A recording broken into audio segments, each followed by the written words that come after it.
Dilution en série. Tout d'abord, la dilution, c'est l'opération par laquelle une quantité de solvant est ajoutée à une solution dans le but d'en modifier la concentration. La dilution en série permet d'obtenir plusieurs solutions diluées ayant des concentrations différentes.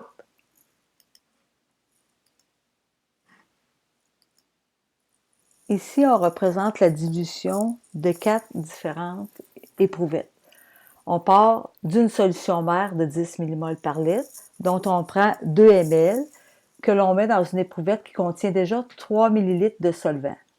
Ensuite, on mélange cette éprouvette. On reprend 2 ml que l'on met dans une seconde éprouvette qui contient 3 ml de solvant, et ainsi de suite jusqu'à la 4e éprouvette. Une des premières choses à faire, c'est de savoir la dilution. Quelle est la dilution de la première éprouvette? On a 2 ml dans un volume total de 5 ml, donc la dilution serait de 2 dans 5. Pour la deuxième, on a une dilution de 2 dans 5 qui vient de la première et la seconde étant de 2 dans 5 aussi.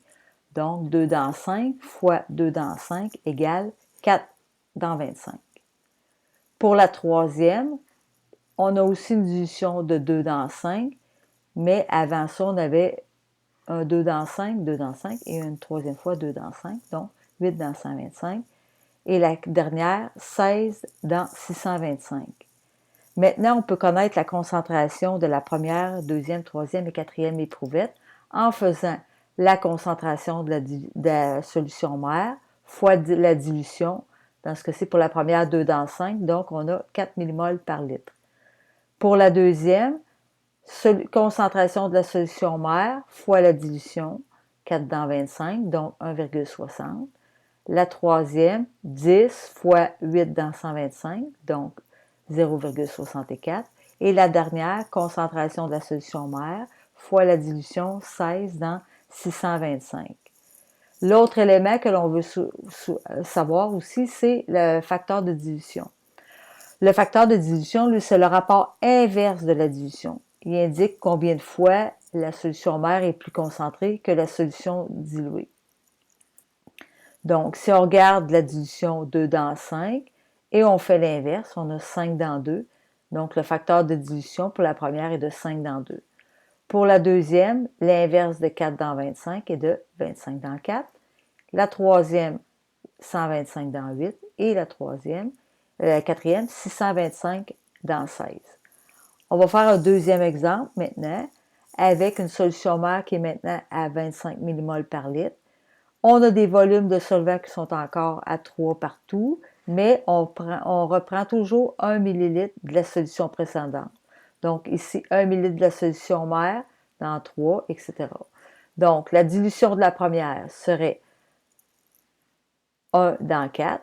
La deuxième, 1 dans 4 fois 1 dans 4, donc 1 dans 16. La troisième, 1 dans 4 fois 1 dans 4 fois 1 dans 4, donc 1 dans 64. Et la quatrième, 4 fois 1 dans 4, donc 1 dans 256.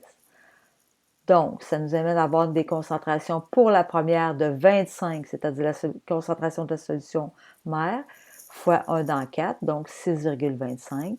La deuxième, solution mère fois la dilution, donc 25 fois 1 dans 16, donc 1,56. La troisième, 25 fois 1 dans 64, donc on a 0,39. Et la dernière, 0,98. L'autre élément, maintenant, facteur de dilution, inverse de dilution, donc 4, 16, 64 et 256. Un autre exemple que l'on veut souvent savoir, c'est on veut calculer la concentration d'une éprouvette sans avoir à calculer toutes les autres. Donc, ce que l'on fait, c'est on prend encore là la concentration de la solution mère fois la dilution. Dans ce cas-ci, on a 3 dilutions qui sont différentes. Donc, on a 2 dans 5, on a 1 dans 5 et on a 2 dans 5.